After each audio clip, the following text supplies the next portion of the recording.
මේනි කවුද දන්නවද? මේනේ රැල්ෆ් නල්සන් එලියට්. මෙයා තමයි ඩයල් එක. මෙයා ඇවිල්ලා අපි වගේ සාමාන්‍ය කෙනෙක් නෙවෙයි. මෙයා ඇවිල්ලා 1900 ගණන් වල හිටපු ගණිතඥයෙක්. ගණිතඥයෙක් කිව්වම පොඩ්ඩක් හිතන්නකෝ එයාගේ කැපැසිටි එක කොහොමද කියලා බ්‍රේන් එකේ. මෙයා අපි වගේ අර මාකට් එකට ඇවිල්ලා මාකට් එකෙන් ඇනලයිස් මෙතඩ් එකක් ඉගෙනගෙන ට්‍රේඩ් කරපු කෙනෙක් නෙවෙයි. මෙයා නොලෙජ් එකක් එක්ක මාකට් එකට ආපු කෙනෙක්. මොකද්ද නොලෙජ් එක? ගණිතයත් එක්ක. මෙයා මාකට් එක දැක්කේ වෙනස්ම විදිහකට. දැන් අපි දකින්නේ මොනවද? ඉරි කෑලි කියයි, ට්‍රෙන්ඩ් ලයින් කියයි, ලික්විඩිටි කියයි එහෙමනේ. මෙයා දැක්කේ කොහොමද? මෙයා දැක්කේ කෙලින්ම ගණන් වලින්. ඒ කියන්නේ අංක දාන්න පුළුවන් විදියට මෙයා දැක්ක මේ අංක දතා තමයි මාකට් එක දැක්කේ. මාකට් එක මෙයා එකින් එක ගණන් කරන්න ගත්තා. නැත්තම් කවුන්ට් කරන්න ගත්තා. මං දන්නවා ඇනලයිස් මෙතඩ් සමහරක් ඒවා ස්කැල්ප් කරන්න විතරයි පුළුවන්. සමහරක් ඇනලයිස් මෙතඩ් දන්නවා ස්විං ට්‍රේඩ් ගන්න විතරයි පුළුවන්. මේක කොහොමද ඕල් රවුන්ඩර් කෙනෙක් වුනේ? ඒ කියන්නේ ස්විං ට්‍රේඩ් ගන්නත් පුළුවන්, ඩේ ට්‍රේඩ් ගන්නත් පුළුවන්, ස්කැල්ප් ගන්නත් පුළුවන් උනේ කොහොමද? ඒ තමයි මේක බේස් වෙලා තියෙන විදිය. කියන්නේ මේක අර නිකන් ආවට ගියාට හැදිච්ච එකකුත් නෙවෙයි. මේක හැදලා තියෙන කොහොමද දන්නවද? මෙන්න මේ මොඩියුල් එකට අනුව. මේක ගණිතමය මොඩියුල් එකක්. මේක කියන්නේ ෆිබොනාචි කියලා. හරිද? මෙන්න මේ ෆිබොනාචි කියන මොඩියුල් එකට අනුව තමයි මේ එලියට් අපේ රැල්ෆ් නල්සන් එලියට් මහත්තයා එලියට් වේව් තියරි එක නිර්මාණය කරේ. මේකත් ඇවිල්ලා SMSA මොඩියුල් එකක් නෙවෙයි. මේක කියනවා හරිද මේ ඔය විශ්වයේ දැන් සිද්ධ වෙන දේවල් තියෙනවානේ. උදාහරණයකට ගත්තොත් කො මෙතන ලස්සන ෆොටෝ ටිකක් තිබ්බ අයින් කරලාද? ඉතින් මේක ගමුකෝ අපි. මේ බලන්නකෝ. ළමෙක් බිහි වෙන එකේ ඉඳගෙන හරිද ළමෙක් බිහි වෙන එකේ ඉඳගෙන සුළි කුණාටුවක් නැත්තම් පරමාණුවක් නැත්තම් ගැලැක්සි එකක් දක්වා තියෙන ලොකුම දෙන ගැලැක්සි එකක් දක්වා මෙන්න මේ ෆිබොනාචි කියන ෆ්‍රැක්ටල් එකටලු හැදෙන්නේ. ෆිබොනාචි කියන හැඩයට නැත්තම් ඇන්ගල් එකට අනුවලු මේ හැම දෙයක්ම හැදිලා තියෙන්නේ. මේ හැම දෙයක්ම ගහක කොළයක්ද මොන්න මගුල ගත්තත්. එතකොට ඒ මොඩියුල් එක තමයි මේ මාකට් එකටත් ඇප්ලයි කරලා තින්නේ. කියන්නේ මේ මාකට් එකත් හැදලා තියෙන අර මෙන්න මේ ගණිතමය මොඩියුල් එකට අනුව මේ විශ්වයම හැදිලා තියෙන යාන්ත්‍රණයට අනුව තමයි මේ මාකට් එක හැදලා තියෙන්නේ. ඉතින් අන්න ඒක පාවිච්චි කරලා තමයි අපි මේ රැල්ෆ් නල්සන් එලියට් මහත්තයා මෙන්න මේ වේව් ප්‍රින්සිපල් කියන පොත නැත්නම් එලියට් වේව් තියරි කියන එක ලෝකෙට හඳුන්වලා දෙන්නේ. මෙයා හඳුන්වලා දෙන්නෙත් හොඳේ මෙයා අම්බාන්ට ට්‍රේඩ් කරගෙන ට්‍රේඩින් නවත්තන්න ඕන මෙන්න දිලා තමයි මෙයා හඳුන්වලා දෙන්නේ. එතකොට ඒක තමයි අපි මේ අවුරුදු 100ක් තිස්සේ දැන්ට 100කට ළඟයි. ඔන්න මෙන්න ඉන්නේ. 100ක් තිස්සේ පාවිච්චි කරන්න. එතකොට දැන් ප්‍රශ්නයක් එනවා ඇති කෙනෙක්ට අවුරුදු 100ක් කියන්නේ බර කාලයක්. මේ ඊයේ පෙරේ දාපු ඇනලයිස් මෙතඩ් ට්‍රැප් වෙන කාලේ අවුරුදු 100කට කලින් එකක් වැඩ කරයිද තාමත් මාකට් එකට? එනවනේ ප්‍රශ්නේ නේ. ඒකට හේතුව තමයි මෙන්න මේක මං කිව්වේ. මෙන්න මේ යාන්ත්‍රණය සහ මෙයා හදපු තියරි එක හරි විශේෂයි. මේක තියරි එකක්. දැන් ඔයා දන්න අනිත් ඇනලයිස් මෙතඩ් මොනවද තියෙන්නේ? වයිකොෆ් මෙතඩ් කියලා එක මෙතඩ් එක. සහ ඊට ස්මාර්ට් මනි කන්සෙප්ට් කියලා තියෙන්නේ. කන්සෙප්ට් එකක්. තියරි එකක් තියෙන්නේ හරිම කලාතුරකින්. තියරි එකක් කියන දේක රූල්ස් කියන දේවල් වෙනස් වෙන්නේ නැහැ. එක තියරි එකක් විදිහට අවුරුදු 100ක් නෙමෙයි අවුරුදු 10ක් ගියත් ඒක ඒ විදිහටම තියෙනවා. අරවා එහෙම නෙමෙයි අරවා කන්සෙප්ට් සහ මෙතඩ්. ඒවා වල වෙන වෙනස්කම් වෙන්න පුළුවන් කාලෙත් එක්ක. නමුත් අවුරුදු 100ක් ගිහිල්ලත් මේක තාම සුපිරියට වැඩ කරනවා. පට්ට විදිහට වැඩ කරනවා. ගොඩක් අය කියන්න පුළුවන් සාමාන්‍ය එලියට් වේව් වැඩ නෑනේ අරක මේක කියලා කියන්න පුළුවන්. ඒ එලියට් වේව් අර බේසික් දේවල් දන්න කට්ටිය තමයි එහෙම කියන්නේ. එහෙම නෙමෙයි එලියට් වේව් වල තියෙන මාරම ගැඹුරු දේවල් ගොඩක්. එක මූවමන්ට් එකක් අඳුර ගැනීමේදී පවා ගැඹුරු දේවල් ගොඩක් තියෙනවා. මේ මූවමන්ට් එක වෙන මේ මෙතන ඉඳන් මෙතනට ගිය මූවමන්ට් එක කඩන්න පුළුවන් කොටස් බර ගන්නකට. අන්න ඒ වගේ ගොඩක් ගැඹුරු දෙයක් මේක. ඒ නිසා හොඳට වැඩ කරනවා. කවුරුවත් කියන දේවල් අහන්න එපා. මම ඔයාලට සාක්ෂියතු ඔප්පු කරලා පෙන්නන්නම් ඉස්සරහට කොහොමද මේකේ පවර් එක. එනකොට අපි බලමු ඇයි ඔයා මේ එලියට් වේව් ඉගෙන ගන්න ඕනේ. මොකක්ද මේකේ තියෙන වාසිය මෙච්චර? ඇඩ්වාන්ටේජ් ගැන කතා කරමු අපි. පළවෙනි ඇඩ්වාන්ටේජ් එක ඇකියුරසි එක. ඇකියුරසි එක. මොකක්ද මේ ඇකියුරසි කියලා කියන්නේ? ඒ කියන්නේ වින් රේට් එකද? මං කියවනේ වින් රේට් එක කියන්නේ අපි ට්‍රේඩ් එකක් ගත්තම ට්‍රේඩ් එක හරි ගියාද වැරදුනාද කියන එක. වින් රේට් එක කියන්නේ ඒක. මං ඇකියුරසි කියන එකට පොඩ්ඩක් නිර්වචනයක් දෙන්නම් එලියට් වේව් පැත්තෙන්. ඒ තමයි දැන් අපිට පුළුවන් මාකට් ප්‍රෙඩික්ෂන් එකක් ගන්න. කොහොමද ප්‍රෙඩික්ට් කරන්නේ? අර දැකලා තියෙන මං අර රෝස පාටින් එහෙම කර දාන්නේ. යාට් ඇනලයිස් ටික බැලුවා නම් දකින්න ඇති මං ඔය මේ මෙහෙම යනවා ඇතම් මෙහෙම යනවා කියලා මොකක් හරි එකක් දාන්න. කියන්නේ යන මූවමන්ට් එක කොහොමද? මෙහෙම ගිහිල්ලා මෙහෙම ඇවිල්ලාද යන්නේ? නැත්තම් මෙහෙම කෙලින්ම යනවද? අන්න එහෙම එකක් මං දානවා. දැකලා ඇති. එතකොට මේ තියෙන මොකද්ද ප්‍රෙඩික්ෂන් එකක්. මෙන්න මේ ප්‍රෙඩික්ෂන් එක ඒ විදිහටම යනවද? නැත්නම් වැරදුනාද? කියන එකට තමයි මම නම් ඇකියුරසි කියලා කියන්නේ. නැතුව ට්‍රේඩ් එකක් හරි ගියා අපි ට්‍රේඩ් එකක් වින් කරාද ලොස් වුණාද කියන එකට මම ඇකියුරසි කියන්නේ නැත. මං කියන්නේ මේකට තමයි ඇකියුරසි කියන්නේ. එතකොට අපි දක්ෂ නම් අපිට පුළුවන් මෙන්න මේකෙන් මාකට් එක මෙහෙමද යන්නේ නැත්නම් මෙහෙම ගිහිල්ලා මෙහෙම ඇවිල්ලා ඔහොම යනවද මෙන්න මේක හරියනවද වර්ධිනවද කියන එක තීරණය කරගන්න. එතකොට එලියට් වේව් කියලා කියන්නේ මෙන්න මේ වගේ ඇනලයිස් එකක් අපි කරොත් ඒක හරියන්න තියෙන වැඩිම ඇකියුරසි එකක් තියෙන ඇනලයිස් මෙතඩ් එකක්.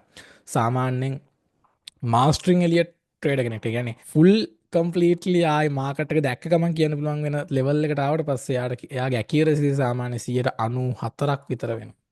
ඔයාගේ ඇකියුරසි කොහොමද? ඔයාට සාමාන්‍යයෙන් මේක කම්ප්ලීට් වෙද්දි මේ මෙන්ටර්ෂිප් ප්‍රෝග්‍රෑම් එක කම්ප්ලීට් වෙද්දි ඔයාට 80ක් කියන එක nothing 180ක් ඇකියුරසි හැදෙනවා කියන්නේ වින් රේට් නෙමෙයි මේක 180ක් හැදෙනවා කියන්නේ වින් රේට් එක කෙලින්ම 100%යි. බයවෙන්න එපා සාක්ෂි ඇතුහම ඔප්පු කරලා පෙන්නන්න සහ මගේ හිස්ට්‍රි ගිහින් බලන්න මම ෂෙයා කරලා තියෙන ඇනලයිස් බලන්න මම අරන් තියෙන ට්‍රේඩ් ටික බලන්න ඔක්කොම ෂෙයා කරලා තියෙන ගෲප්ස් වල ඔයාටත් පුළුවන් මේ 180 කියන එකට යන්න සහ ඊට පස්සේ මාස 3ක් මාස 6ක් වගේ යද්දි මේක ග්‍රෝ කරගන්න පුළුවන් 85කට ඊට පස්සේ අවුරුද්දක් දෙකක් යද්දි 90කට සහ ඔයාගේ මැක්සිමම් 94 තමයි ඊට වඩා ගිය ට්‍රේඩර් කෙනෙක් මම දැකලා නැහැ. ඒ නිසා මතක තියාගන්න ඔයා මාකට් එකේ ට්‍රේඩ් කරන්න විතරක් නෙමෙයි එන්නේ ඔයාට මාකට් එක කියවන්න පුළුවන්. ඒ කියන්නේ මාකට් එක කොහොමද මෙන්න මෙහෙම යන්නේ කියලා ආස නැද්ද මෙහෙම කියවන්න. මොකද මාකට් එකක් දුවන විදිහ දැන් ඔන්න මෙතනට එනකම් මාකට් එක අප්න හරි. දැන් කියනවා මාකට් ඩවුන් වෙනවා. ඔන්න ඩවුන් වෙනවා. ඊට පස්සේ ඔන්න මෙතනට යනකොට පස්සේ ඔන්න කියනවා ඔයා කියනවා අප් වෙනවා කියලා. ඔන්න අප් වෙන්න ගන්නවා. ආස නැද්ද ඒ ලෙවල් එකට කියවන්න. මන්නං ආස කරේ ඒකට මං ඇත්තටම ට්‍රේඩ් කරනවටත් වඩා මං පට්ට ආස කරා ඒකට මාකට් එක කියවන්න මාකට් එක මෙහෙම වෙනවා හරම වෙනවා කියලා කියන එකට මම ආරාස වෙනවා ඒකට ක්ලාස් වල එහෙම කියනවනේ දැන් වැටෙන්න යන්නේ මේ සෙල් එකක් එහෙම ගන්න පුළුවන් කියලා ඒ නා මාර හැපි ඒක අන්න ඒ ලෙවල් එකට හදා ගන්න ඕන ළමයි ඒකට තමයි මම නම් ඇකියුරසි එක කියලා කියන්නේ ඉතින් බෙස්ට් ඇකියුරසි එකක් තියෙන ඇනලයිස් මෙතඩ් එක තමයි මේක මම නම් දකින විදිහට වින් රේට් තියෙන ඇනලයිස් මෙතඩ් ඕන තරම් ඇති වින් රේට් එක ඊසි හදතෑගේ වින්රේට් එක ඔය ගොඩක් ඇනලයිස් මෙතඩ් වල එහෙම නෙමෙයි 70 80 එහෙමනේ මේක ඇකියුරසි එක හදා ගන්නවා කියන්නේ වින් රේට් එක වගේ 100%යි ඇකියුරසි එක තමයි නම්බර් 1 හරි ඊට පස්සේ where to put a stop loss මං කිව්වේ අර stop loss එකක් දාන එක මට සෑහෙන ලොකු ප්‍රශ්නයක් වෙලා තිබ්බා කියලා මොකද දැන් අනිත් ඇනලයිස් මෙතඩ් වල කියයි මෙන්න මේ ලෝ එක යටින් දාන ඔන්න ලෝ එකේ ගන්න ඔන්න දැන් කියනවා ලික්විඩිටි අරන් මාකට් එක අප් වුණා කියලා හැබැයි එලියට් වේව් වල තියෙනවා මගේ රූල්ස් තියෙනවා කියලා කැඩෙන්නේ නැති රූල්ස් අවුරුදු 100ක් ගියත් කැඩිලා නැති තාමත් කැඩෙන්නේ නැති රූල්ස් තියෙනවා ඒවට අනුව අපිට පුළුවන් බය නැතුව මේ ලෝ එක නම් ගලවන්නේ නැහැ අපිට හොඳ ට්‍රේඩින් ඔපචුනිටි එකක් තියෙනවා අන්න ඒ වගේ ප්‍රබර රූල්ස් තියෙනවා ඉතින් මේවට අපිට ෆෝකස් කරලා ගානට ස්ටොප් ලොස් එකක් මූව් කරගන්න පුළුවන් දැන් හිතෙන්න පුළුවන් එහෙනම් අපේ ස්ටොප් ලොස් කවදාවත් වදින්නේ නැද්ද ඔයා ඒ අයි එකක් නම් වදින්නේ නෑ ඒ කියන්නේ ඔයාට 100%ක්ම මාකට් මං කිය ඇකියුරසි එක 100%ම ප්‍රෙඩික්ට් කරලා මාකට් එක ඇනලයිස් කරන්න පුළුවන් මලාට SL එකක් වදින්නේ නෑ මං ටාගට් කරන්නේ ඒකට ඒක පොඩ්ඩක් අමාරු දෙයක් මං ටාගට් කරන්නේ ඒකට ඒ කියන්නේ ස්ටොප් ලොස් එකක් වද්ද ගන්න නැතුව ට්‍රේඩ් කරන්න ටාගට් කරන්න තියෙන හොඳම එන්ට්‍රියට තියෙන පර්ෆෙක්ට්ම ට්‍රේඩ් එක තමයි ඔයා ගන්න ඕනේ හැම ට්‍රේඩ් එකක්ම ගන්න එක නෙවෙයි වැදගත් තියෙන හොඳ මෙන්ට්‍රී ගන්න එක තමයි වැදගත් මොකද ලොකු ගේන්නක් ගන්න පුළුවන් ඒක මම මේක ඉස්සරහට කියලා දෙනවා මනි මැනේජ්මන්ට් දවසේදී හොඳේ කොහොමද පුංචි කැපිටල් එකක් තියෙන කෙනෙක් කොහොමද කැපිටල් එක ග්‍රෝ කරගන්නේ සහ අපි කොහොමද ට්‍රේඩ් දැන් අපිට පුළුවන් ට්‍රේඩ් මාසයක් ඇතුළත ට්‍රේඩ් 100ක් ගන්න එහෙම නැතුව මාසයක් ඇතුළත එක ට්‍රේඩ් එකක් දාලා මේ 100ම ප්‍රොෆිට් එක එකපාරේ ගන්න කොහොමද මං කරන්නේ ඕක මම ට්‍රේඩ් 100 වල දාලා දඟලන්නේ නැහැ මට ට්‍රේඩ් හින්ට්යක් සෙට් වෙන්නේ සාමාන්‍ය සතියකට පාර සති දෙකකට පාර සමාන කරලා මාසයකට පාර මම ගන්න එක ට්‍රේඩ් මොකද ඒක මට මානසික නිදහසක් සෑහෙන ට්‍රේඩ් 100ක් ගන්නවා කියන එක මට එන මේ එන අවු ලම්බෝ ඒ නිසා ඔයාව මම ට්‍රේන් කරවන්න මේක පුළුවන් බැරි නෑ මොකද මගේ ළමයි ඉන්න ඕක ෆලෝ කරන මම එච්චර ස්ට්‍රෙස් වෙන්න කැමති නෑ මම කැමති මේකට ඉතින් මම කැමති ඔයත් මේක try කරනවා නම් ට්‍රේඩර් කෙනෙක්ගේ අර එක්ස්ට්‍රීම් ලෙවල් එක කියන්නේ නැත්නම් මැක්ස් කියලා කියන්නේ අන්න මේකයි ට්‍රේඩර්ගේ ෆ්‍රීඩම් එකක් තියෙද්දි ට්‍රේඩ් කරන එකට තමයි මේක නැත්නම් මේ දවස් ගානේ දවසට ට්‍රේඩ් දෙක තුන දාගෙන එහෙම ස්ට්‍රෙස් වෙන්න එපා ළමයි ඒක වගේ සයිකොලොජි එකටත් හොඳ නෑ සහ වගේ ලයිෆ් ස්ටයිල් එකටත් ඒක හොඳ නෑ කොයි හරි ගියත් ෆෝන් එක ඇදගෙන ට්‍රේඩ් එක බලනවා නම් ඒක උච්චර හොඳ දෙයක් නෙවෙයි හරි කොහොම හරි අපි ස්ටොප් ලොස් එක අපිට ආයිතින් ෂුවර් කරලා දාන්න පුළුවන් ලික්විඩිටි ගනීද ආයි මොකද ට්‍රෙන්ඩ් ලයින්ද මොනවා තිබ්බත් ස්ටොප් ලොස් වදින්නේ නැහැ ඒ ලෙවල් එකට අපේ ස්ටොප් ලොස් එක දාගන්න පුළුවන් බය වෙන්න එපා රයිට් ඊට පස්සේ when to enter, when to exit. කොහෙන්ද එන්ට්‍රි ගන්නේ, කොහෙන්ද එක්සිට් වෙන්නේ? ඒ කියන්නේ සමහරක් වෙලාවට ඔයාලට සෙට් වෙලා ඇති මෙන්න මෙහෙම එකක්. දැන් ඔය මාකට් ස්ට්‍රක්චර් වලට අනුව එහෙම ට්‍රේඩ් කරන අයට නම් සෙට් වෙලා ඇති. දැන් ඔහොම ට්‍රේඩ් එකක් ගත්තම දැන් අපි හිතමුකෝ මේ වගේ ට්‍රේඩ් එකක් ගත්තයි කියලා ඔන්න ගත්ත එක. මේ ලෝකෙට කොහොම හරි අපි SL එකක් දාගත්තා ඔන්න මේකට දා. හරිද? මාකට් ස්ට්‍රක්චර් එකට අනුව ගත්තොත් එහෙම සාමාන්‍යයෙන් TP එක වෙන්නේ මෙතන. හරිද? TP එක වෙන්නේ මෙතන. අපිට සෙකන්ඩ් TP එකක් විදිහට සාමාන්‍ය තියාගන්න පුළුවන් මෙන්න මේ හයි එක. මෙන්න මේක. රයිට්. ඕක තමයි අපේ ට්‍රේඩ් එක. ඕක තමයි ට්‍රේඩ් එක. හරිනේ. ඔන්න අපේ ට්‍රේඩ් එක, ඔන්න අපේ ෆුල් ටාගට් හිට්. හැබැයි මාකට් එක කියන්නේ එච්චරද? මේ මාකට් එක හොඳම ටික ගිහිල්ලා තින ඊට පස්සේනේ. ඒතකොට ඒ ටික නැද්ද අපිට? මොකද්ද අපි කරලා තියෙන්නේ? සුපිරි ට්‍රේඩ් එකකුත් අරගෙන මගින්ම එක්සිට් වෙලා. හරි දැනින්ද එක්සිට් වෙලා තින්නේ? මගින් එක්සිට් වෙලා තියෙන්නේ.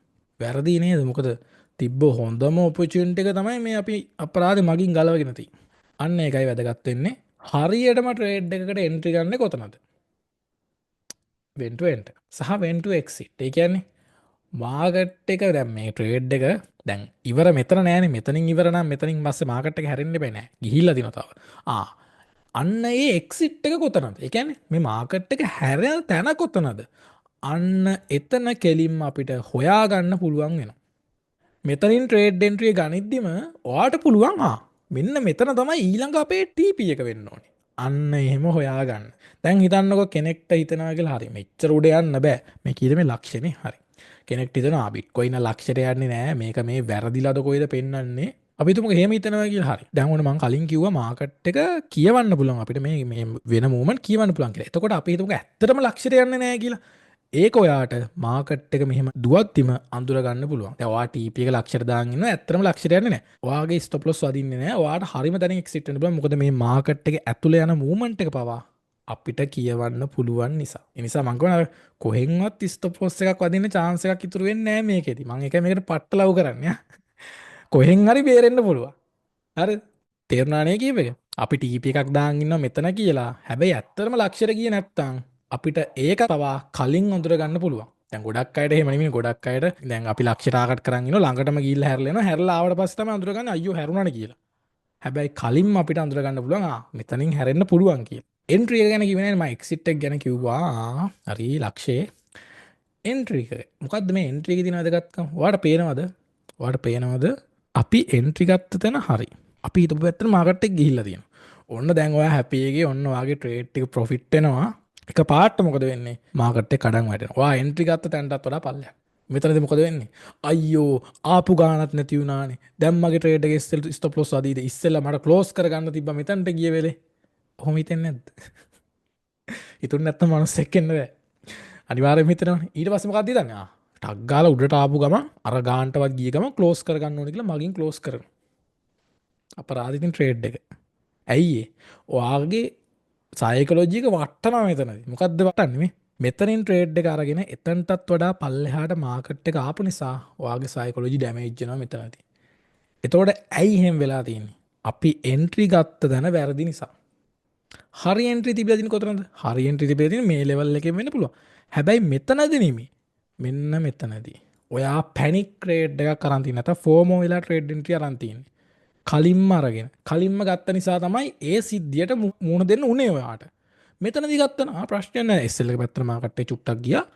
ඊට පස්සේ SL එක පැත්ත බලාතිවත් එන්නේ නැහැ. මෙන්න මේකයි හරිම එන්ට්‍රි එක කියලා කියන්නේ. මේක හරි එන්ට්‍රියක් නෙවෙයි අත්තටම. ලෙවල් එක හරි වෙන්න පුළුවන්. මේ එකම ලෙවල් එකේ ලෙවල් එක හරි වෙන්න පුළුවන්. නමුත් හරිම එන්ට්‍රිය නෙවෙයි ඕක. මෙන්න මේකට තමයි මම ඔයාව උහුණු කරන්න හරි මෙන්ට්‍රිය ගන්න. මොකද මං කියවනේ ඒකෙන් සයිකොලොජි එක හැදෙනවා මාර විදියට. මම ඒකනේ කිව්වේ අර අපි දේවල් නෝට් කරගෙන බිත්ති වල ගහගෙන එහෙම ෆලෝ කරන්න ඕනේ නැහැ සයිකොලොජි. මේකෙන් සයිකොලොජි හැදෙනවා මාර විදියට. මම මේකට මෙච්චර ලව් කරන්නේ. වතුරක් කිව්වනේ. හරි ඊට පස්සේ identify reversals. මතකද මං කිව්වා අර මේ අපි එන්ට්‍රියක් ගත්තට පස්සේ එක්සිට් එක කෙලිම ලක්ෂණ ලක්ෂය කියලා කියන්න පුළුවන් කියලා. ඒ මොකක්ද? දැන් මාකට් එකක ට්‍රෙන්ඩ් එකක් යනවා නම් ට්‍රෙන්ඩ් එක ඉවර වෙන තැනනේ ඒ. ඇයි එතනින් පස්සේ මාකට් එක ඩවුන් වෙනවා. එතන තමයි පොයින්ට් එක. මොකක්ද මේ අඳුරගෙන තියන්නේ අපි එතකොට? රිවර්සල්ස්. මාකට් රිවර්සල් පොයින්ට් එකක් තමයි අඳුරගෙන තියන්නේ. එතකොට අපි ඒක මෙතනට ආවට පස්සේද අඳුරගත්තේ? නෑ.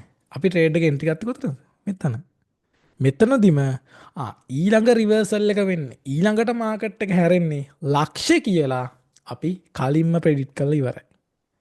අන්න එකයි අයිඩෙන්ටිෆයි රිවර්සල්ස් කිව්. ට්‍රේඩ් කරද්දි තමයි එක තේරෙන්නේ අම්මා මාර දෙයක් නේ කියලා. කරලා බලන්න කාසිතේ. හරි. ඊළඟට හෙජින්.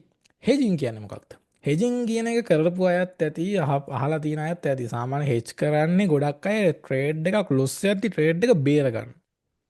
මං නම් අහලා තින්නේ එහෙම. හෙජින් කියන්නේ ඒකට නෙමෙයි. හෙජින් කියන්නේ අගේන්ස්ට් ට්‍රේඩ් කරන එක තමයි. කියන්නේ මොකක් හරි ලොකු ට්‍රේඩ් එකක් දාලා ඔන්න මගේ ලොකු ට්‍රේඩ් එකක් තියෙනවා. හරි. ඔන්න ලොකු ට්‍රේඩ් එකක් තියෙනවා. මාකට් එක කියන එක දිගට මෙහෙම අප්පෙන්නේ නෑනේ. එහෙම අප්පෙලා නෑනේ පේනවනේ. මාකට් එකේ සමහර කාලවලදී තිබිලා තියෙනවා ඩවුන් ට්‍රෙන්ඩ් මේ ඩවුන් වෙලා. අප්පෙලා ඩවුන් වෙලා. අප්පෙලා ඩවුන් වෙලා. අප්පෙලා ඩවුන් වෙලා. ඔහොමනේ යන්නේ මාකට් එක. එතකොට මේ වගේ ලොකු ට්‍රේඩ් එකක් දාලා තියද්දි ඒක අප් පැත්තට විතරයි දාලා තියෙන්නේ. ඒ වුණාට මාකට් එක ඩවුන් වෙලා තියෙනවා. ඔන්න ඔය වගේ එක පැත්තකට ට්‍රේඩ් එකක් දාලා තියද්දි ඒකට අගේන්ස්ට් ට්‍රේඩ් කරන එක නැත්නම් ඒකට විරුද්ධව ට්‍රේඩ් කරන එක තමයි හෙජින් කරනවා කියලා කියන්නේ. ඒ කියන්නේ ලෝන් එකක් දාලා තියද්දි ලෝන් එකට ෂෝට් කරනවා. ලෝන් එක දුවනවා ලෝන් එක ක්ලෝස් කරන්නේ නැහැ. ලෝන් එක තියද්දි ෂෝට් කරනවා. ඔන්න ඕකටයි හෙජ් කරනවා කියලා කියන්නේ. එතකොට මේ එලියට් වේව් තමයි හෙජින් කරන්න පර්ෆෙක්ට්ම ඇනලයිස් මෙතඩ් එක. ඇයි ඒ? මොකද මේ මාකට් එකේ මං කිව්වේ අර මා ට්‍රේඩ් එකක් යද්දී මේ මූවමන්ට් පවා අපිට කියන්න පුළුවන් කියලා. මං කිව්වේ අප් වෙනවා ඊට පස්සේ ෆුල් බෑක් එකක් නැත්තම් කරෙක්ෂන් එකක් හදනවා ආයි අප් වෙනවා ආයි කරෙක්ෂන් එකක් හදනවා මං කිව්වේ ඒවා කියන්න පුළුවන් කියලා. අන්න ඒ කියන්න පුළුවන් එක පාවිච්චි කරලා තමයි අපිට හෙජ් කරන්න පුළුවන් වෙන්නේ. ඒ නිසා එකම කොයින් එකේ එක වෙලාට ට්‍රේඩ් එන්ට්‍රීස් ගොඩාක් ඔයාට පේන්න පුළුවන්. ඒ ඔක්කොම කැච් කරගන්න පුළුවන් ඔයා හරියට මේකන ගත්තට පස්සේ. ඊළඟට stop loss trailing. Stop loss trailing. මොකක්ද මේ ස්ටොප් ලොස් ට්‍රේලින් කියන්නේ? දැන් ගොඩක් අය පුරුදු වෙලා ඉන්නේ ගොඩක් අය පුරුදු වෙලා ඉන්නේ මම හිතනවා මෙතන ඉන්න අයත් එහෙම වෙන්නේ නැති කියලා. දැන් මේ වගේ ට්‍රේඩ් එකක් යද්දී හරිද? මාකට් එක යද්දී මාකට් එක අප් වෙද්දී ප්‍රොෆිට් බුක් කරන්න 125ක් වෙන්න පුළුවන් 150ක් වෙන්න පුළුවන් 175ක් වෙන්න පුළුවන් ට්‍රේඩ් එක යද්දි ප්‍රොෆිට් බුක් කරනවා මේ ලෙවල් එකට ආවම 150ක් බුක් කරනවා ආ මෙතනට ගියාම 125ක් බුක් කරනවා කරලාදී අනිවාර්යෙන් මේකෙන් වෙන දේ දන්නවද මේකෙන් වෙන දේ ඔයාගේ මහන්සිය ඇත්තටම අපරාධේ මොකද එක්සිට් එක කියලා කියන්නේ කියන්නේ ට්‍රේඩ් එක TP එක රියල් TP එක අපි ඇත්තටම ට්‍රේඩ් එකෙන් අයින් වෙන තැන එතනට එද්දී ඔයාට ඉතුරු වෙන්නේ සොච්චමයි ඇයි ඔයා මගෙන් බුක් කරනවා කිය ඔයාගේ මාජින් එකත් ගලවලා දාලා අන්තිමට ඉතුරු වෙන්නේ සොච්චමයි අපරාධි ට්‍රේඩ් එක හෝල් කරපු මහන්සි එච්චරක එච්චර සයිකලෝජි එකක් මේන්ටේන් කරගෙන ට්‍රේඩ් එක හෝල් කරපු මහන්සි අපරාධේ ඔන්න ඕකට තමයි සොලූෂන් එකක් විදිහට ස්ටොප් ලොස් ට්‍රේලින් තියෙන්නේ මේකත් හරිම විදිහට කරන්න පුළුවන් ඉන්නේ එලියට් වේව් වලින් ඇයි මං කිව්වේ එලියට් වේව් වල රූල්ස් තියෙනවා කියලා එතකොට ඒ රූල්ස් වලට අනුව සමහර තැන්වලට මාකට් එක ආයෙ එන්නම බෑ එක්සාම්පල් එකක් විදිහට මේ චුට්ට ගියාට පස්සේ අපි දානවා මෙතන තියෙන දැන් ස්ටොප් ලොස් එක අපි දානවා මෙතනට ඔන්න ස්ටොප් ලොස් එක ට්‍රේල් කරා ස්ටොප් ලොස් එක එන්ට්‍රි පොයින්ට් එකට ගත්තා හරිද ඊට පස්සේ මේක හැදුවට පස්සේ එලියට් වේව් වල තවත් රූල් එකක් තියෙනවා මාකට් එක ආයේ මෙන්න මේ හයි එකට එන්නේ නැහැ කියලා. එතකොට මෙතන තිබි ස්ටොප් ලොස් එකයි මෙතනට දානවා. තව රූල් එකක් තියෙනවා මෙන්න මේ හයි එක ගලවගෙන මාකට් එක අප්පුණාට පස්සේ ආයෙත් මාකට් එක මෙතනට එන්නේ නැහැ කියලා. එතකොට අපි මෙතන තිබ්බ එක මෙතනට දානවා. ඔන්න ඔය විදිහට අපිට පුළුවන් වෙනවා ස්ටොප් ලොස් එක තනින් තැනට ට්‍රේල් කරන් යන්න. මොකද්ද මේකේ තියෙන වාසිය? ඔයා සාමාන්‍ය ප්‍රොෆිට් බුක් කරනවා කියලා අර මාජින් එක පොඩ ගලවන්නේ. එහෙම වෙන්නේ නැහැ. මේ සම්පූර්ණ ප්‍රොෆිට් එකම ඔයා ඕල්රෙඩි බුක් කරගෙන ඉවරයි. හැබැයි ට්‍රේඩ් එක ක්ලෝස් නෑ. ෆුල් මාජින් එකෙන් ඔයා ගත්ත එන්ට්‍රි එකෙන්ම ට්‍රේඩ් එක තාම දුවනවා. මේකේ තියෙන බෙනිෆිට් එක මොකද්ද? ට්‍රේඩ් එක කවදා හරි එක්සිට් වෙන ලෙවල් එකට එද්දී ඔයා දාපු මාජින් එකෙන්ම ෆුල් ප්‍රොෆිට් එක ඔයාට ගන්න පුළුවන් වෙනවා. සහ රිස්ක් එක සෑහෙන්න අඩුයි. අයියේ. ඔයා දැන්ටමත් අර තියෙන තැන තිබ්බ ස්ටොප් ලොස් එක මෙතනට මූව් කරගෙන මේ ප්‍රොෆිට් එක ඕල්රෙඩි බුක් කරගෙන ඉවරයි. රිස්ක් එක අඩුයි, සයිකොලොජි හොඳයි. සහ ඔයා ට්‍රේඩ් එකට ඇනලයිස් එකක් කරලා ට්‍රේඩ් එකක් අරගෙන ට්‍රේඩ් එක හෝල් කරලා සයිකොලොජි මේන්ටේන් කරලා ඒ දෙන මහන්සියට ඔයාට උප්පරිම ප්‍රොෆිට් එක ගන්න හම්බෙනවා මෙන්න මේ ස්ටොප් ලොස් ට්‍රේලින් කියන ක්‍රමයේදී. මම සාමාන්‍යයෙන් කරන්නේ ඕක. මම ඔය භාගේ බුක් කරන 150 බුක් කරන සීන් නැහැ. ඊට පස්සේ අන්තිම නෙමෙයි ඊළඟ ඇඩ්වාන්ටේජ් එක ටයිමින්. දැන් බලන්නකෝ දැන් මාකට් එක මෙතන ඉඳන් මෙතනට ගිහිල්ලා තියෙනවා. දවසින් ගිහිල්ලා තියෙනවද? නැහැ. දවසින් ගිහිල්ලා නැහැනේ. යන්න යම්කිසි කාලයක් ගිහිල්ලා තියෙනවා. එතකොට පේනදී ඒ කාලවත් අපිට කඩා ගන්න පුළුවන් මේ කාලෙදි අප් වෙලා තියෙනවා. මේ කාලෙදි ඩවුන් වෙලා තියෙනවා. මේ කාලෙදි අප් වෙලා තියෙනවා. මේ කාලෙදි ඩවුන් වෙලා තියෙනවා. මේ කාලෙදි අප් වෙලා තියෙන. පේනවනේ අපිට ටයිම් එක කඩා ගන්න පුළුවන්.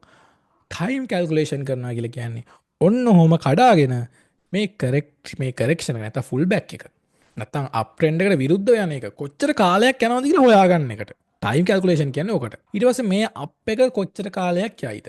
මේ කරෙක්ෂන් එක කොච්චර කාලයක් යයිද? මේ අප් එක ආයිත් කොච්චර කාලයක් යයිද කියන එක හොයාගන්න එකට තමයි අපි ටයිම් කැල්කුලේෂන් කරනවා කියලා කියන්නේ. හරිද? ඕකෙන් තියෙන වාසිය මොකක්ද? දැන් අපි දන්නවා දැන් අපි හිතමුකෝ ඔන්න මෙතන මාස 6ක් කියලා. මාස 6ක් කියමුකෝ. අපි දන්නවා මේ මාස 6ම මාකට් එක මොන්න දාන් ගැටේ දැම්මත් අපිට ආයි මවලා පෙන්නුවත් දැන් අප් වෙනවා කියලා මාකට් එක කරෙක්ෂන් එක හදන්න ඕන ඔය මාස 6 ඉවර වෙනකම්. මාස 6 ඉවරුනාට පස්සේ තමයි අප් වෙනවා නම් අප් වෙන්නේ. එතකන් කරෙක්ට් වෙන්නම ඕනේ. අපි හිතමු මේක කියලා මේ මාස දෙක අනිවාර්යෙන් බුලිෂ් පොඩ්ඩක් ඩවුන් වුණාට කිසි බයක් වෙන්න ඕනේ නැහැ. ඔයාට ලොන්ග් ට්‍රේඩ් 100ක් කර දාතක මේ කාලෙට. ඇයි? ඒ තරම් මාකට් බුලිෂ් ඒ කාලෙට. ඔන්න ඕක හොයාගන්න එක මාරම වැදගත් සයිකොලොජි වලට වගේ සයිකොලොජි වලට සහ අපි ට්‍රේඩ් හෝල් කරනවා නම් ට්‍රේඩ් කරන මාරම වැදගත් ඔය ටයිම් කැල්කුලේෂන් කියන දේ. මේ එකින් එකට අපිට යන ටයිම් එක හොයාගන්න පුළුවන් කරෙක්ට් වෙන ටයිම් එක කවද්ද? ඒක ඉවර වෙන්නේ කවද්ද? ආයෙත් මාකට් අප් වෙන්න ගන්නේ කවද්ද? අන්න එහෙම අපිට හොයාගන්න පුළුවන් වෙනවා මේකත් එක්ක. එතකොට කොහොමද ඔක වෙලා තියෙන්නේ? කොහොමද අපිට ඒක හොයාගන්න පුළුවන් වෙලා තියෙන්නේ? ඒ තමයි දැන් ඔයාලට මතක ඇතිවා ඉස්කෝලේ කාලේ ඉස්කෝලේදී මතක ඇති මෙහෙම ප්‍රස්ථාර ගැහුවා. XY කියලා නොදා මම මේකට දාන්න පොඩක් ඉල්ලුම සැපයුම කියලා මතකද? මේ උඩ පැත්තේ තියෙනවා ඉල්ලුම. හරි ඉල්ලුම තියෙනවා මෙතන තියෙනවා සැපයුම. එතකොට මතකද මේ ප්‍රස්ථාරය හැදෙන්නේ මේ එකක බලපෑමක් නිසා නෙමෙයි. ඉල්ලුම කියන විතරක් තිබ්බොත් නෙමෙයි. ඉල්ලුම සහ සැපයුම කියන දෙකම තිබ්බොත් තමයි මේ ප්‍රස්ථාරය හැදෙන්නේ. යම් කිසි විදියකට හැදෙන්නේ. අපි හිතමු සැපයුමක් නැතුව ඉල්ලුමක් විතරක් තිබ්බේ. එහෙනම් මෙහෙම යන්නේ ප්‍රස්ථාරය. මේ දෙකේම යම් කිසි ඉෆෙක්ට් එකක් තියෙන නිසා තමයි මේ chart මෙහෙම හැදෙන්නේ. දෙකම ඉෆෙක්ට් වෙනවා. එතකොට මේ ට්‍රේඩින් කියන chart එක කොහොමද තියෙන්නේ? මේ බලන්න මේ පල්ලෙහා ඉඳන් උඩ පැත්තට මොකද්ද මේ තියෙන්නේ? පල්ලෙහා ඉඳන් උඩ පැත්තට තියෙනවා ප්‍රයිස් එක. දැන් ඔයාලා මෙච්චර කල් ප්‍රයිස් එක නේද ඇනලයිස් කරේ? ප්‍රයිස් එක නේද ඇනලයිස් කරේ? දැන් මොන ඇනලයිස් මෙතන ගත්තා ප්‍රයිස් ලෙවල් එකක් නේද? මේ ලෙවල් එකට එනවා මේ ලෙවල් එකෙන් හැරිලා යනවා. එතකොට ඒ මොකක්ද කරලා තියෙන්නේ? ප්‍රයිස් ඇනලයිසින් කියන දේ. එතකොට මේ chart එක හැදිලා තියෙන නැත්නම් ප්‍රයිස් එක විතරක් ඩිපෙන්ඩ් වෙලාද? නෑ මේ පල්ලෙහා එකක් තියෙනවා පේනවද? පල්ලෙහා තියෙන මොකද්ද? පල්ලෙහා තියෙනවා ටයිම් එක කියන දේ. එතකොට මේ chart එක හැදිලා තියෙන නැත්නම් ප්‍රයිස් එක විතරක් ඩිපෙන්ඩ් වෙලා නම් මේ chart එක තියෙනවනේ මෙහෙම. කොහොම තියෙන්න ඕනේ? කියන්නේ ටයිම් එකක් වේස්ට් වෙලා නැහැ. හැබැයි මොකද වෙලා තියෙන්නේ? මේ දෙකේම බලපෑමක් එක තමයි මේ මාකට් එක හැදලා තියෙන්නේ. ඒ කියන්නේ මේ වගේ ලස්සනට ගිහිල්ලා තියෙන්නේ. ටයිම් එකක් අරගෙන සහ ප්‍රයිස් ලෙවල්ස් වලට අප් වෙලා තියෙනවා. හැබැයි අප් වෙන්නත් යම් කිසි ටයිම් එකක් ගිහිල්ලා තියෙනවා. එතකොට මෙන්න මේ දෙකේම බලපෑමක් එක්ක තමයි මේ chart හැදෙන්නේ. මේ chart move වෙන්නේ. ඉතින් අපි ඇනලයිස් කරනවා නම් ගොඩාක් හොඳ ඇකියුරසි එකක් ගන්න ඇනලයිස් කරනවා නම් මේක විතරක් ඇනලයිස් කරලා මදි කියන එක තේරෙනවද?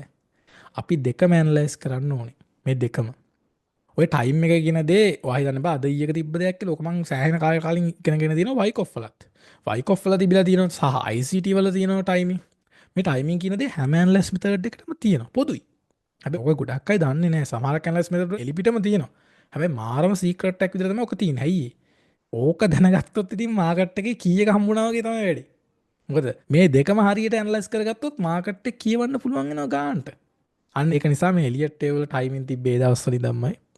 හැබැයි ඕක පට්ටම සීක්‍රට් එකක් විදිහට තමයි අදටත් තියෙන්නේ. අදටත් එහෙම තමයි තියෙන්නේ. මොකද පබ්ලික් සෝසස් වල කිසිම තැනක ඕක ගාවන්නේවත් නැහැ. හේතුව දන්නවනේ. හේතුව තමයි මාකට් මේකින් ඇල්ගොරිතම්. උන්ට හෑෂ්ටැග් එකක් දැක්කත් ඇති කෙලින්ම අඳුරගෙන ඊළඟ අවුරුද්ද වෙද්දි මාකට් එක චේන්ජ් වෙලා තියෙනවා. එහෙම විච්චේව තියෙන හොඳේ මට මාර එක්ස්පීරියන්ස් එකක් තියෙන එහෙම විච්ච මේ අවුරුද්දෙන් අවුරුද්ද ඇල්ගොරිතම් අප්ඩේට් වෙද්දි මාකට් එක චේන්ජ් වෙන පොයින්ට් හවු වෙනවා අපි අර මාකට් එකේ මිහින්ද පේනවනේ ටක් ගාලා ඉස්සරහට පෙන්නන්නම් මේ අවුරුද්දේ විච්ච අප්ඩේට් එකෙන් මොකක්ද උනේ කියලාත් අන්න ඒ නිසා තමයි මේවා සීක්‍රට් විදිහට අදටත් තියෙන්නේ කොයි YouTube වලවත් වෙබ්සයිට් වලවත් කොහෙවත් වාඩි ඉගෙන ගන්න හම්බෙන්නේ නැහැ මේක ඇයි ඇල්ගොරිතම් වෙන මොකුත් නෙමෙයි සීක්‍රට් විදිහට තියෙන තාක් හොඳයි